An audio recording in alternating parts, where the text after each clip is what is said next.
वो मंजर याद आता है, भर आती है आंखें मेरी, कतरा कतरा रो जाता है।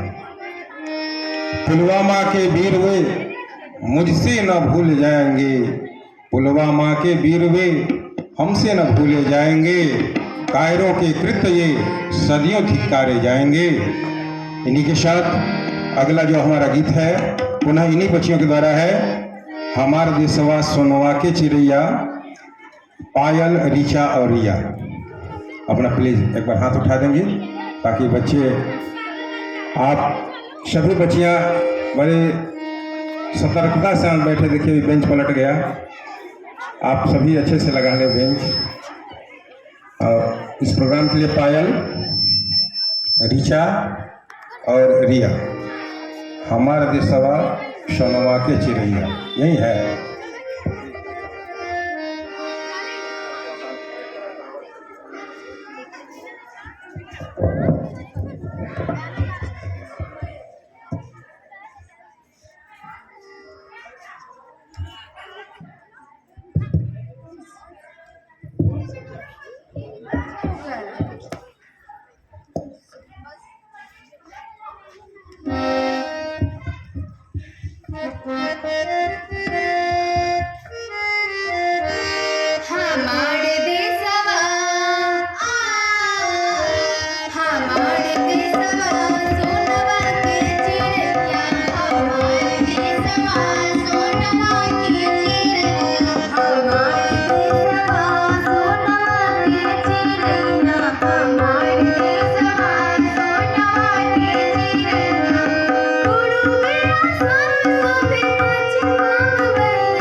बहुत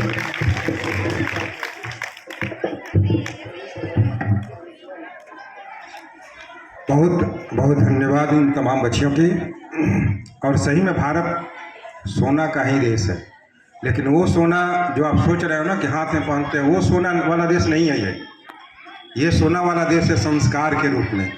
हम अपनी संस्कृति के रूप में सोना है, और सोना से शुद्ध कुछ होता नहीं है। तो इसलिए हमारी संस्कार, हमारी संस्कृति, हमारे आचरण, ये सभी सोना के तरह शुद्ध होते हैं, और इसलिए भारत को सोने का देश कहा जाता है।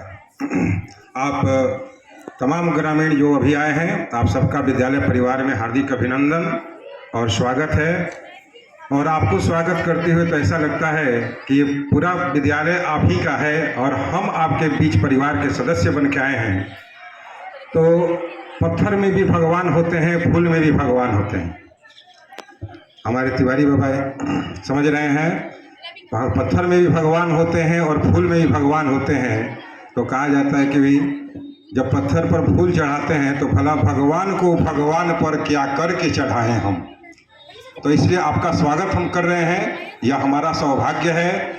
और आप इन तमाम जो शिक्षक हैं, बच्चे हैं, ये सभी आपके घर के बच्चे हैं। त्रुटियां अगर हो तो हम क्षमा प्रार्थी हैं। आगे के प्रोग्राम को बढ़ाते हुए हमारा अगला जो प्रोग्राम है वो डांस प्रोग्राम है, और इस पूरे डांस को विशेष रूप से तैयार करने में हमारे विद्यालय के शिक्षिका बेबी मैम बहुत ही कड़ी मेहनत पिछले एक सप्ताह से की है, और इस परफॉर्मेंस को